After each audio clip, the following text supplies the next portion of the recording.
Hey there, and welcome to LiveWebinar's Branding Tool Tutorial.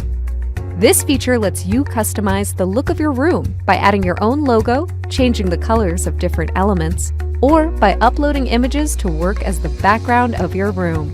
There are plenty of options to work with, but in this tutorial, we'll show you how to create a simple template with your own logo. You'll find the branding tool in the meeting room by opening the Share menu or by clicking on the plus in the left corner of the content window. Select the branding tool and click Add New Template. This will create a new template for your room. Give the template a name. If you'd like it to be the default for the account, select Set as Account Default. You can navigate the branding tool by clicking on the element of the room you'd like to edit. A turquoise border will appear around the section, showing you what you can customize. Alternatively, you can select what you'd like to brand from the list of elements. Let's begin by changing the logo in the room. Go to the nav bar section and click on the logo option. Upload the image you'd like and resize it as you need. Let's also change the color of the navigation bar and along with the color of the text. Next, let's scroll to Layout, where we can change the background color of the main window and the sidebar, or upload an image to serve as the background. In this example, we'll give the widget and sidebar a new background color. Now we'll scroll to Card, and let's give the card container a new color. Let's also change the card header, along with the title text and button colors. And that's all! Your new template is complete. These are all the basics of changing up the look of your room with the branding tool. There are many more options you can edit to create the perfect look for your room. The branding tool allows you to create multiple templates that you can switch as needed, and a single template can also be applied to other events depending on your needs. Thank you for watching. Be sure to subscribe to our social media channels to stay up to date on all things LiveWebinar. From the homepage, you'll need to schedule a new webinar. For the purpose of this tutorial, I have already created a webinar event. As you can see, the layout is now different, and we have a more detailed Basic Settings tab. Here you have updated icons with scheduled, permanent, and evergreen rooms. You can name your event here, and the event URL is shown below. Now moving on to the Appearance section, we have the page templates. So from now on, you can give your event pages an individual look. You can customize the colors and the background, or also insert a logo to emphasize your brand image. You can decide to not use any templates as well.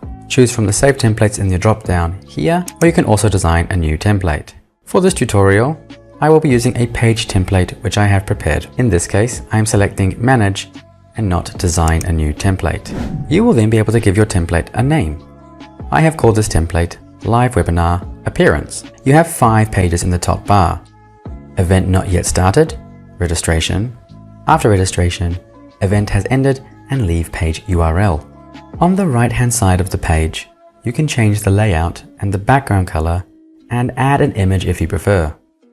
You can add up to 8 different items of content elements such as images, plain text, YouTube and Vimeo links, and external URLs. The addition of adding an agenda, document, or empty blocks to your page could really make them stand out if created properly. This layout can be found on each subsequent page. We're currently on the Event Not Yet Started page, and on this page you can customize it for the participants that visit before the event starts. It is only available for scheduled events with the Restricted Access option active. If you haven't set up a registration form, the option to create a form can be found in the Basic Settings section of the dashboard. On the registration page, you can customize the page only for events that use the form to gather data about participants. To enable this form, you can visit the Events Registration section. The After Registration tab will display a page after signing up for the event. It's only available for the events that use the form with the registration mode enabled. Registration mode can be found in the settings of the form on this page. In this tab, this is where the Event Has Ended lives. You will be able to create a personalized page after your event has finished. It's only available for scheduled events with Restricted Access option active. You can follow the same method as previously mentioned. And finally, there is the live page URL. You can create a dedicated page for your attendees, and this will redirect users after the session has ended. you can set your own URL in the Advanced Options section. Because you're awesome and you'd like our content, consider tapping on the subscribe button to keep up to date with all our latest tips, features, and content. Help that algorithm along and like the video if you found it helpful. Moving on, the content elements are here. You can add a YouTube link directly to the page by simply copying and pasting the link that you would like. Adding a Vimeo link is equally as simple as dragging and dropping. Always remember to save your work periodically. It's a good habit to have so you don't lose any previous hard work. If you want to have an empty block to space out the page, you can also resize it by using the drag and drop buttons here.